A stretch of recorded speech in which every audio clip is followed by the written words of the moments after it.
Hi guys, I'm Shod Upadhyay and welcome to Python Beginner to Expert course. In this video, we'll learn about variable and data types. But before doing that, I want to begin this journey with very simple mathematical calculations. In Python, we can perform mathematical operations like addition, division, subtraction, multiplication. Not only this, we can also print the result of these operations as well. If you are not familiar with the Python print function, I recommend you please watch the above suggested video first. Let's create something useful with what we have learned till now. Let's write a code that prints the multiplication table of number 2.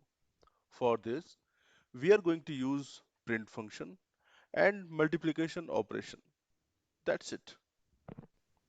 This code is very easy to write and understand, isn't it? Okay, so let me ask you what you will do if I say write a code that prints the multiplication table of number 3. You will say, okay, let me copy the same code and I will replace 2 with 3. And after these modifications, your code is ready to print the table of number 3.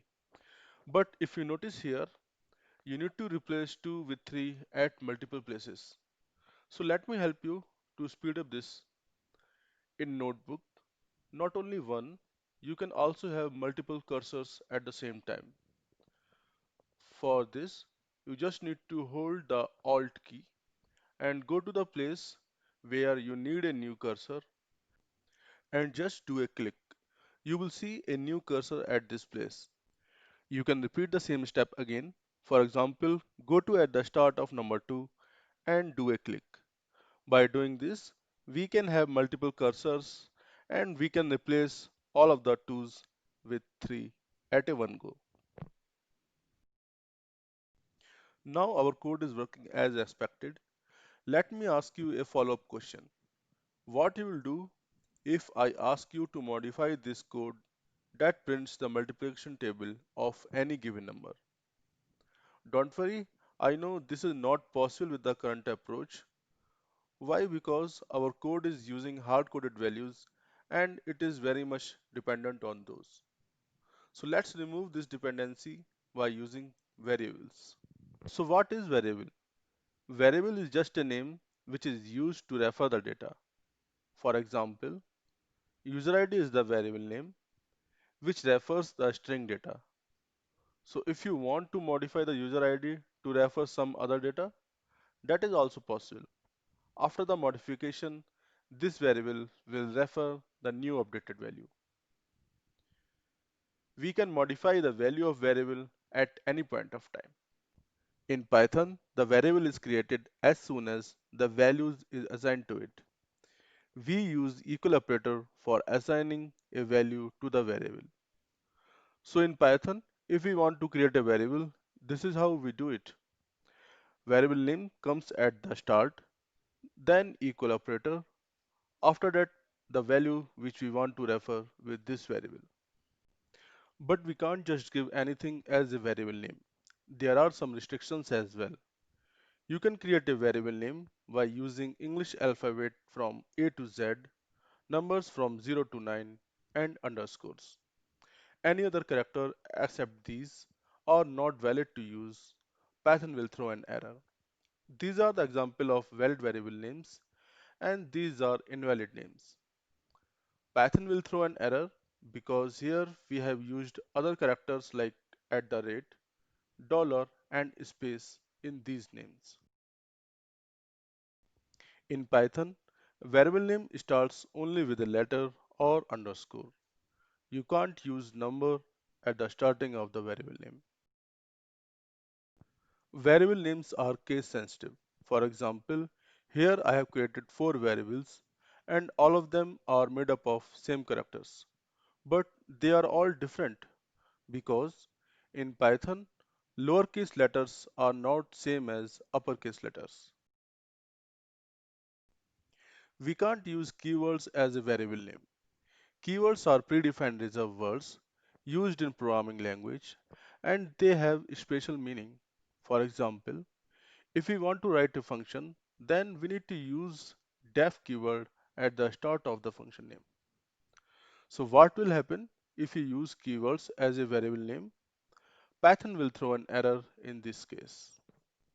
This is all about naming restrictions, but I also have few suggestions for you. Please avoid using any of the existing function name as a variable because this may lead to unexpected behavior of the code. If you are doing this intentionally and you are well aware of the implications, then it's okay. For example, let's create a variable and give the name help. And we also know help is the built-in function that is used to print the documentation. So after creating the variable, it cannot be used to print the documentation because this modification overrides the previous functionality of function help and now it becomes a variable which refers the number 100. Give meaningful name to variables. This adds the readability to the code and it will be helpful for you and others as well. For example, by seeing variable username and age, anyone can relate these variable refers to name and age. But this is not the case with the variable u1. Let's learn some interesting facts about Python variables. In comparison with other programming languages like C++ and Java, when we define a variable in Python, we don't mention the type of the value because Python figures it out automatically from the assigned value. That is why Python is a dynamically typed language because it checks the type of a value at runtime, not at the compilation time. This dynamic nature of Python gives more flexibility to the developers. Let's understand this. Suppose I have created a variable dummy and assign a numeric value 10 to it.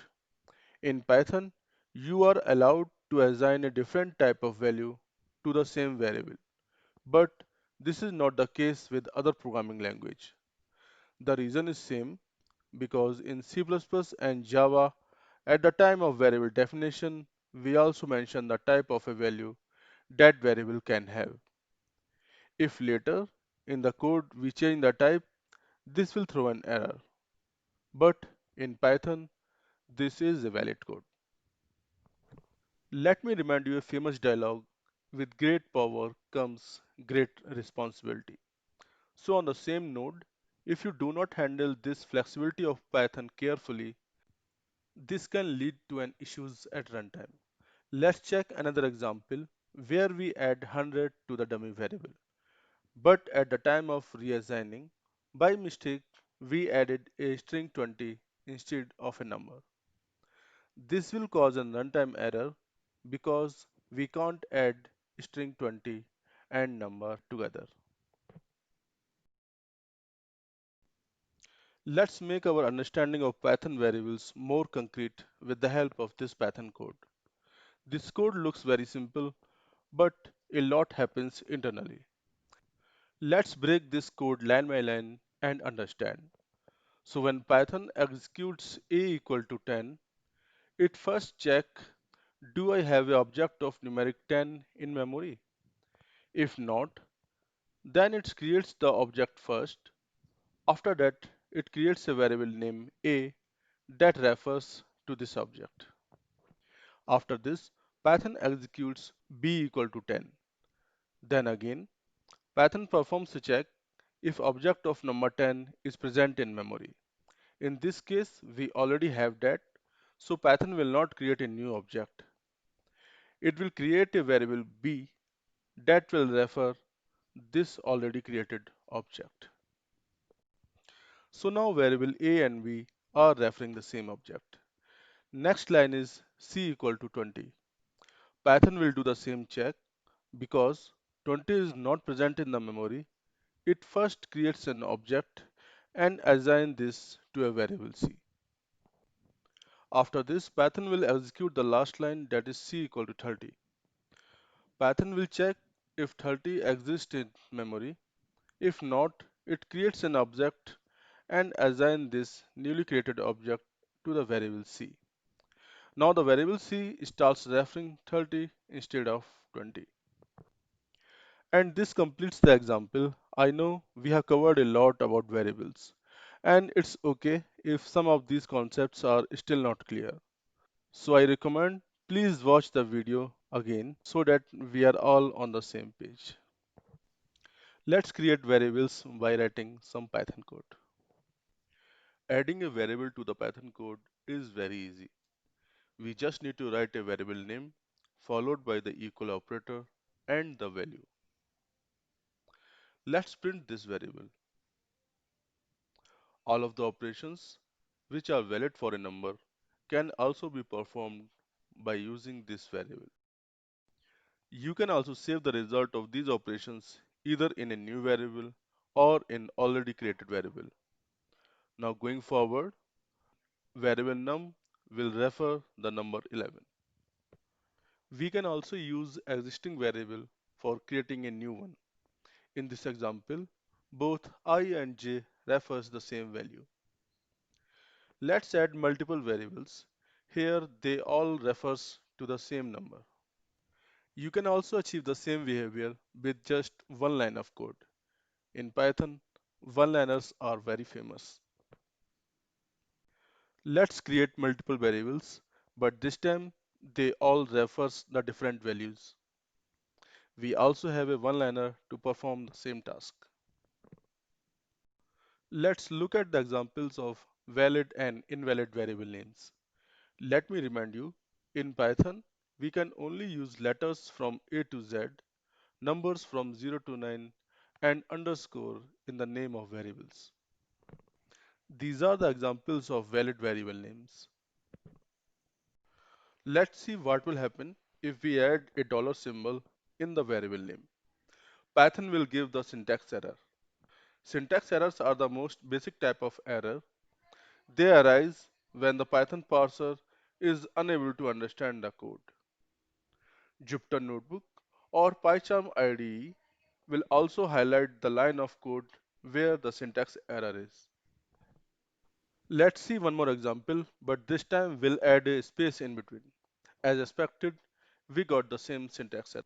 In Python, variable name starts only with a letter or underscore. If you add a number at the start of the name, you will get the syntax error. Python is a case-sensitive language. This means that a lowercase username is not same as the uppercase username. Keywords are also not allowed to use as a variable name. Let's create a variable and give the name same as one of the existing keywords. When you execute this, Python will throw an error. We can also use help function to print the existing keywords. Let's see what will happen if we give the variable name same as one of the existing function. When you do this, it overrides the existing behavior of that function. Now help is not a function anymore. We cannot call this in the same way as we did previously.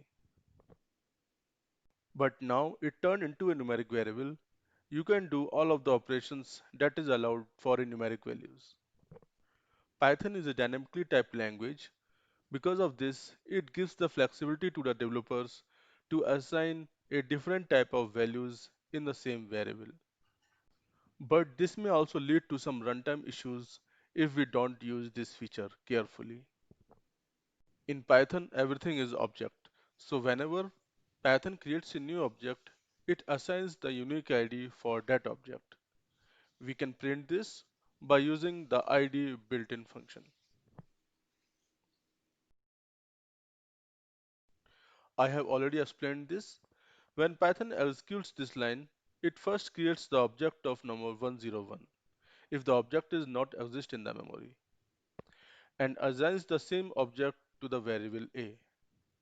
We can confirm that by printing the object IDs. Let's add variable b, which refers the existing object. The object ID of b will also be same as 101. Let's add a new variable c, which is referring to the number 102.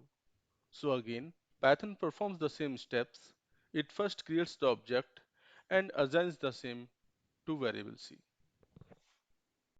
Till now, we have only seen numbers or string as a value of variable. but variables can refer the values of other data types as well. Let's see what are the other data types Python supports. So what is data type? Data type is a category that specifies what type of value an object has and what are the operations can be performed on it. For example, int and strings are the categories or type of data.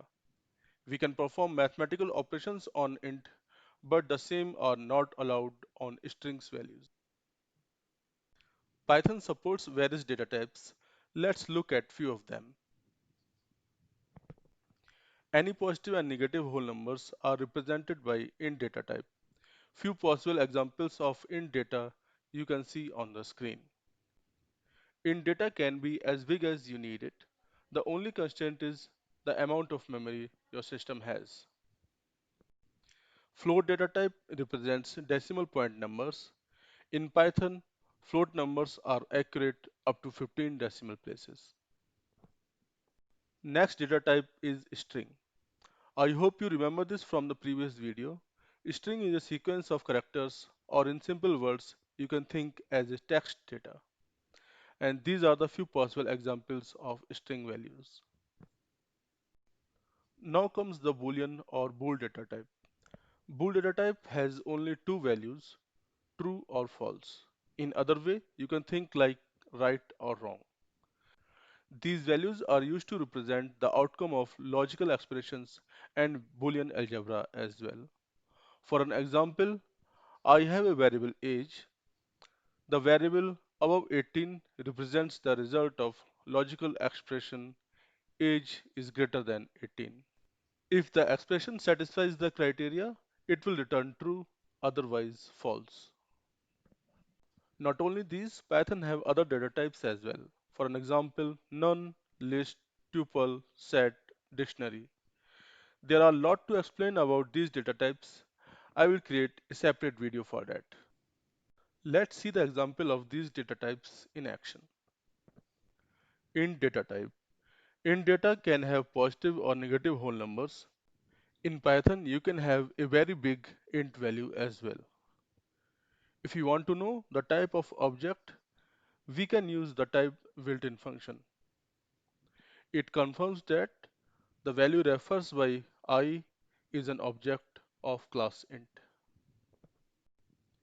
Float data represents the decimal point numbers. We can also use type function to confirm the data type of j. In Python, float numbers are accurate up to 15 decimal places. Let's assign a number which has 15 digits after the decimal point. We'll print this. The number is printed accurately. Let's add more than 15 digits after the decimal and see how Python behaves. You can see from the output, Python rounded off the digits that comes after the 15 decimal places. Let's see how to assign a Boolean data to a variable. For this, we'll use the keywords true or false. The logical operation also returns the Boolean data as a result. For an example, if you want to check 25 is greater than 18, it will return true as an output. Now we have reached at the last section. Let's quickly go through the problem statements that you will be working in this assignment. In the first problem, you need to write a code which prints the data type of the following variables. We have four variables I, j, k and l. You need to add a code after that which prints the data type of these. Moving to problem 2. Here you need to write a code that creates ABC variables and assign the mentioned values. Try to do it on a single line. In the next problem, you need to write a code that swaps the values of variable A and B. Swapping means exchange. So after the exchange, variable A will point what B was referring earlier, and likewise, variable B will point what A was. In problem 4, you need to guess the output of this code. This code is performing some mathematical operations. You need to guess the values of A, B, C, what they will have finally. Moving to the last problem. This is the same code what we wrote earlier. Now you need to modify this so that it can print the multiplication table of any given number. Thank you guys, that's all I have planned for this video. You can find the assignment and the solution of the assignment in the description of this video. If still you have any doubts related to the covered topics or with the assignment, please feel free to drop an email. I hope you will like the video. Please do write your suggestions or feedback in the comment section. Share with your friends and colleagues. And if you have not done yet, please do subscribe the channel. I will meet you in the next video. Bye bye.